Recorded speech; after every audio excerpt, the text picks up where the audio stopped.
Olá, bem-vindos. Vocês chegaram ao jogo das mentes, o mundo da negociação. Eu sou José Roberto de Abreu e vou contar para vocês várias histórias em que a negociação está envolvida. No primeiro episódio, nós vamos contar sobre como aconteceu o primeiro grande negócio de Donald Trump, o fenômeno da juba dourada. Bem douradona. Vamos lá.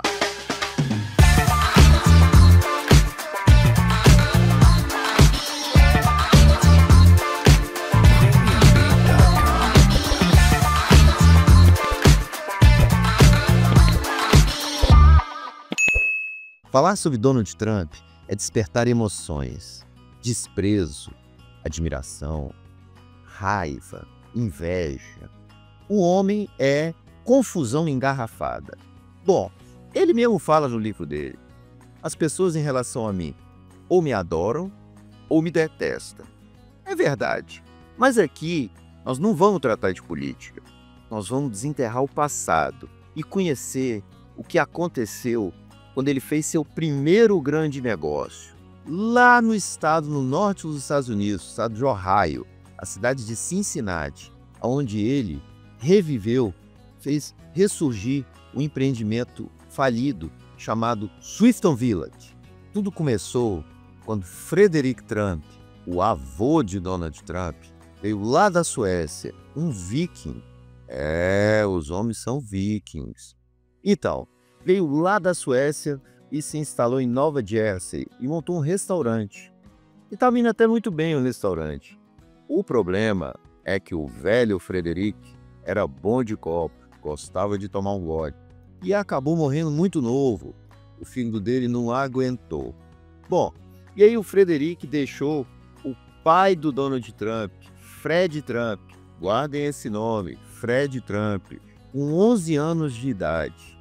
Gente, e o menino partiu para ajudar a sua mãe e trabalhou para burro, já que ele tinha um irmão de 16 e outro de 9. Então o menino não tinha outra alternativa, o Fred, pai do Donald. E o Fred foi trabalhando e com 18 anos montou 2 garagenzinhas, estavam tendo o boom dos automóveis dos Estados Unidos. E ele montou 2 garagenzinhas pré-fabricadas e vendeu. E daí em diante foi só sucesso. O Fred Trump construiu milhares de casas nos subúrbios ali, principalmente do Brooklyn, ali perto de Nova York. E a coisa aconteceu e ele foi embora e ficou muito rico, muito bem sucedido. Mas o fato é que o Fred, a vida dele era trabalhar. Donald Trump foi criado numa casa onde o pai só fazia trabalhar. Muito bem sucedido, mas lá na periferia de Nova York, nada glamuroso. E aí o Trump foi para a faculdade. Chegando na faculdade, ele é ambicioso, tal. O pai, construtor, mas não era engenheiro. O Fred Trump não teve dinheiro para se formar. Trump estava na faculdade. E aí o que aconteceu? Enquanto os colegas olhavam os quadrinhos e as páginas de esporte, Donald Trump ficava olhando lá o caderno de hipotecas, atrás de oportunidades. E aí o que aconteceu, o que nós estamos atrás, a nossa história, foi ali que ele descobriu Swifton Village, um empreendimento falido lá na cidade de Cincinnati, no estado de Ohio. Tá aqui, ó, para vocês se localizarem. E aí o que acontece? Ele convenceu o pai dele, o Fred, falou: vamos lá e vamos comprar. Chegou lá, olhou, o empreendimento tinha 1.200 apartamentos, casinhas assim, geminados. E aí o que acontece? O Donald Trump fez uma proposta de 6 milhões de dólares por todos aqueles 1.200 apartamentos falidos. Pra vocês terem ideia, 800 estavam desocupados, degradados, estava acabado, o negócio estava muito ruim. E o que acontece?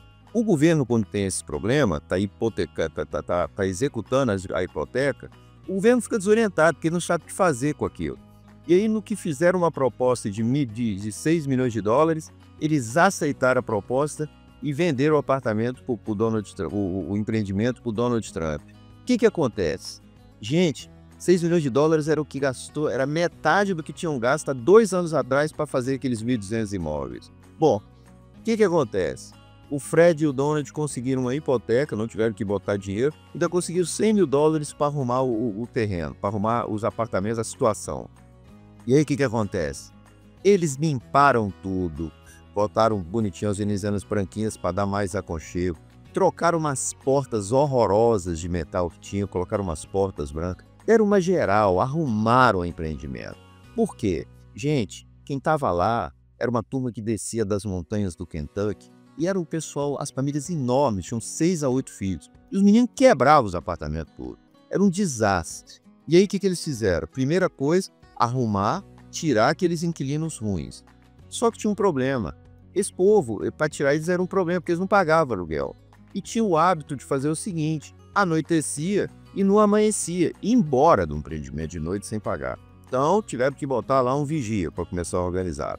Trocaram as venezianas, arrumaram as portas, arrumaram os jardins, limparam tudo. Donald Trump é obcecado por limpeza, tudo impecável. E aí eles cumpriram então o seu objetivo, que era o quê? Alugar os apartamentos. Deixar os apartamentos, alugar para inquilinos que realmente fossem pagar. Era isso que eles tinham que fazer. Agora vamos ver como é que aconteceu isso. Bom, a missão então era alugar os apartamentos para inquilinos que fossem pagar os aluguéis, né? Porque os anteriores, conforme eu disse, era um monte de picareta que ficava lá, quando cobrava aluguel eles fugiam. Bom, e aí o que acontece? Precisava de um administrador competente. E o Trump deu umas cabeçadas para conseguir fazer isso. Não conseguia arrumar uma pessoa competente. Até que apareceu o Irving. O Irving era uma figura. Um senhorzinho de 65 anos, baixinho, gordinho, óculos fundo de garrafa, aquele tipo assim, que nunca fez um esporte na vida. Um mala. Gente, o Irving disse que convencia até esquimó a comprar geladeira. O cara era violento para negociar. O problema é o seguinte: o Trump, toda vez que contratava alguém que ia mexer com dinheiro, e nesse caso o cara ia ser o administrador de 1.200 apartamentos, claro que ia mexer com dinheiro. O Trump pedia uma fiança bancária. Se o cara fizesse alguma besteira, o banco pagava. E ele tinha lá o segurador dele, o banqueiro dele, que fazia isso. Quando ele mandou os documentos do I, o banqueiro ligou para ele, o segurador. Falou: Donald, você tá doido, Donald. Esse cara é um malandro, esse cara é um escroque. Pelo amor de Deus. Mas acontece que o Trump conta que o Irving era um dínamo para trabalhar. O cara era bom de serviço para dedéu. De forma que ele falou: bom, ele tem esse passado ruim, mas está resolvendo o problema aqui, já tinha começado a alugar os apartamentos bem, para inquilinos melhores, e o Trump resolveu acobertar aquilo ali e falou: não, eu vou ficar com esse cara aqui. E ficou com o Irving. Mas o Irving era o seguinte: ele funcionava porque o seu método de operação era muito particular. O gordinho pequenininho ia lá, com aquela carinha, o senhorzinho meio careca. Quando alguém estava devendo, ele ia pessoalmente cobrar. Batia lá no apartamento. Gente, e ele usava uma tática de negociação. Não se esqueçam que vocês estão aqui no jogo das mentes, o mundo da negociação. Bom, ele usava uma tática de negociação chamada comportamento chocante. Como é que é isso aí? Muito comum. Todo mundo está me assistindo aqui já viu. Tem gente que quando está negociando, chora, outros gritam, outros viram as costas e dão um rompante e vão embora, bate porta, é aquela coisa, é show. Tem gente que acostuma a fazer isso. Evidentemente que pouca gente fez o nosso treinamento de negociação, então não sabem que estão fazendo uma coisa que já é catalogada no mundo da negociação, que é essa tática chamada comportamento chocante. As pessoas se acostumam a fazer. Quem está assistindo agora aqui essa história, aprendeu e está pensando: pô, eu conheço mais o cidadão que eu vi lá e só faz toda vez é isso, entendeu? Ou chora ou grita. Bom, e o Irving utilizava isso. O Irving fazia o seguinte: o cara estava devendo, ele ia lá, batia na porta. Quando o cidadão abria a porta, gente, o Irving partia pro esculacho e era um xingatório: você é um picareta, bandido, já vou chamar a polícia, vou te despejar agora, o caminhão tá chegando. E era aquele xingatório, aquela confusão, a pessoa ficava apavorada e normalmente pagava. E a coisa ia funcionando, foram tirando os inquilinos ruins, colocando os melhores, conforme eu disse, melhorando o empreendimento, reformando, arrumando, pintando, deixando a coisa bacana. E aí o que acontece? O Irving um dia tá lá, o cidadão devendo, lá foi o Irving cumprir sua missão. E aí o Trump conta que quando o Irving chegou, bateu na porta, uma menininha de 10 anos abriu. Quando ela abriu a porta, o Irving já aplicou o seu padrão de cobrança e começou a esculachar e a xingar. E a menininha ficou apavorada, começou a chorar e chamou a mãe. E a mãe veio e o Irving já preparou para esculachá-la também. E quando a mãe chegou, gente, A mulher era uma gata. E o Ive era um apreciador da beleza feminina. E o Ive, na hora, ficou boquiaberto, falou, meu Deus, olha isso. E mudou o procedimento completamente. Falou, opa, nada de xingatório. E começou a cantar a mulher. E parará, e tratar ela muito bem, tarará, e convidou ela para jantar. A mulher, que devia ser esposa lá, sei lá, de um caminhoneiro, de um empregado da construção civil, ficou muito sem graça com aquilo tudo, deu um jeito de botar o Ive para correr, falou, não, muito obrigado, tarará, depois eu vou pagar, e saiu fora. E tirou o Ive de lá. O Ive voltou para o escritório, e o Trump falou que tá lá trabalhando, parará, despachando com ele, aqui.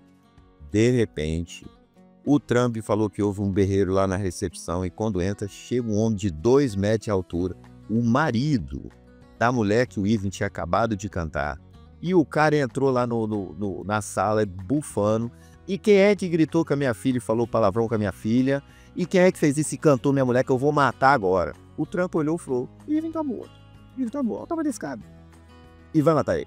Mas o Trump falou que ficou quieto lá num canto. E quando olha o Ive, em vez de fugir pela janela, que é o que ele achou que ia acontecer, o Trump falou que o Ive levantou e falou, o que é que você tá falando, rapaz? Você ficou louco? Eu sou um assassino brabo, essas minhas mãos aqui, você não sabe o que elas já fizeram, o que elas são capazes de fazer. Você some daqui agora. E o Trump falou que o Ive cresceu, foi o vídeo, ficava olhando pro Ive assim, fez, esse cara é completamente louco. E o cara lá grandão olhando pra ele, o que é? Vamos lá fora que eu vou te mostrar, que é porque eu vou te quebrar. E o Ive olhando pra ele falou, eu vou. Aliás, eu só não vou porque eu sei que eu vou ser preso, porque eu já sou registrado na polícia por conta de violência, você se põe pra fora daqui, paga seu aluguel. E esculachou o cara ficou bem baratinado e foi embora. E o Trump conta então que aprendeu que tem hora na vida, ele usa isso até hoje, né? Bom, mas eu falei que não vou tratar de política. Ele falou que tem hora na vida que você tem que ser tipo aqueles domadores de leões. O cara vai, pega um chicotinho, abre a cela, entra lá dentro da jaula e fica de frente pros leões, instala aquele troço, olha firme e os leões ficam quietinhos. O Ive fez isso. Bom, e aí o que aconteceu? Ive conseguia receber e a coisa começou a funcionar. De forma que o Trump cada dia vinha menos ao empreendimento. No começo ele vinha toda semana, depois 2 vezes por mês, depois 1 vez por mês. O fato é que ele começou a ficar assim, meses, 3 meses sem vir. Até que numa visita ele foi lá, o empreendimento estava muito legal, alugou tudo, estava funcionando, uma beleza, tudo organizado, dando lucro. Estava tudo organizado, bem administrado. Até que numa das visitas, ele tinha feito um amigo que era um judeu. Ele tinha muita admiração, porque é um cara que veio fugido lá da Europa na época da Segunda Guerra Mundial. E aí esse judeu chegou, começou a trabalhar como açougueiro, foi trabalhando, acabou comprando o açougue que ele trabalhava, e depois então o Trump contou que nessa época comprou 2 apartamentos lá no Swift Village, nesse empreendimento, reformou, ficou um apartamento maior, e o cara muito bem de vida, nessa época ele já tinha 14 açougues, já era um homem muito bem de vida. E o Trump, toda vez que ia lá visitar o seu amigo judeu, tava batendo um papo. E aí chegou lá, tá lá batendo um papo com o judeu, e o judeu chegou para ele e falou, olha, Trump, é melhor você vender isso aqui. Ele falou, vender? Tá tão bom isso aqui agora, pô, por que eu vou vender? Isso aqui não tem sentido, agora que tá bom. Ele falou, sabe o que é, Trump? Isso aqui não tá legal, cara. A vizinhança degradou. Chegou uma turma barra pesada aí, uma turma que mata gente. Eles gostam de matar gente. Esse é o termo que usou. Aí o Trump olhou, e o Trump conta que falou, olha, tem certas pessoas que eu ouço. Eu realmente dou ouvido a certas pessoas que me interessam. E o Trump achou aquilo esquisito e resolveu ficar lá mais 3 dias. E analisou a situação e viu que realmente o negócio não estava legal. Era brava, a situação estava brava. E ele resolveu, então, conversou com o pai dele, voltou lá para Nova York, conversou com o pai dele falou, então vamos vender. E fizeram uma oferta, entendeu? Para vender. Na época, estava muito na moda consórcios de imóveis. Juntavam alguns empreendedores com dinheiro e compravam empreendimentos. E não demorou, então, um consórcio desse fez uma proposta, chamado Prudential, o nome desse consórcio. E aí fizeram a proposta, o Trump, então, ficou muito satisfeito e tal, e falou, então tá bom. Fizeram lá, e eles ficaram de mandar o avaliador. E aí o que acontece? O Trump foi para Cincinnati e o avaliador ia chegar. O Trump devia ter uns 22, 23 anos de idade. Quando ele está lá, chega o avião atrasou, já chegou o cidadão atrasado. E um cara novinho da idade dele. E o cidadão já tinha pedido para ele fazer uma reserva num restaurante que queria almoçar em Cincinnati, num restaurante específico. E aí o Trump fez a reserva, vou contar daqui a pouco, olha só o que vai acontecer. E aí ele recebeu o cidadão no aeroporto e foi direto em empreendimento. Bom, O menino chegou lá, olhou, viu que deu uma olhada no empreendimento por alto. O empreendimento era muito grande, claro, 1.200 apartamentos, mas deu uma olhada, foi lá no escritório, falou: Todos os apartamentos estão alugados." E já era 1 hora da tarde. O menino falou: "Vamos lá? Vamos aonde?" "Vamos pro Maisonette. Tá aqui, ó." O Maisonette era um restaurante, um dos melhores restaurantes dos Estados Unidos. Olha que incrível, na cidade de Cincinnati. Nem é uma das principais cidades americanas. Uma das principais até é, mas não é uma das glamourosas, né? Não é Miami, não é Los Angeles, não é Nova York, não é Boston. Bom, mas o fato é que logrou lá o pessoal do Maisonette fazer um restaurante de primeira ali. E o menino só pensava nisso, era super badalado, super bacana. Tá bom, o Trump olhou, falou: "Bom, se fosse eu, do jeito que meu pai me criou, eu iria ficar o dia inteiro no empreendimento, olhar tudo, ver o máximo de apartamento que eu conseguisse antes de comprar." Mas o menino disse que ficou 40 minutos no escritório, viu que estava tudo alugado e vou embora para Maisonette. E o Trump falou que foram para lá, restaurante bacanão, e pediu todas as comidas do mundo. O menino bebeu, ficaram lá umas 3, 4 horas. Quando foi 4 horas da tarde, o avaliador olhou e falou: "Para mim tá ótimo, vamos embora, me leva para o aeroporto." E foi para o aeroporto, chegou lá, deu o seu parecer que o empreendimento era fabuloso, estava tudo alugado, muito bem cuidado, tudo muito arrumado, que podia concretizar um negócio. E pagaram a quantia de $12 milhões. Donald Trump, aos 22, 23 anos de idade, ganhou $6 milhões, que era uma fortuna na época. Só que, muito esperto, ele já sabia que a coisa estava braba, lembra da história lá do judeu. E aí o que ele fez? Colocou no contrato desse dia que o contrato, quando fosse assinada a transferência, devia constar que já estavam todos alugados, as unidades estavam todas alugadas, 100% locadas. Não deu outra. Assinaram, fizeram o compromisso, assinaram. No dia da escritura, 12 apartamentos já estavam vagos. Mas aí já era tarde. Pagaram, o Donald Trump fez esse negoção, foi o primeiro da vida dele, e a coisa aconteceu. Bom, eu sou José Roberto de Abreu. Vocês estão no Jogo das Mentes, o mundo da negociação. Se vocês gostaram, querem ouvir mais história de negócio? Tá fácil.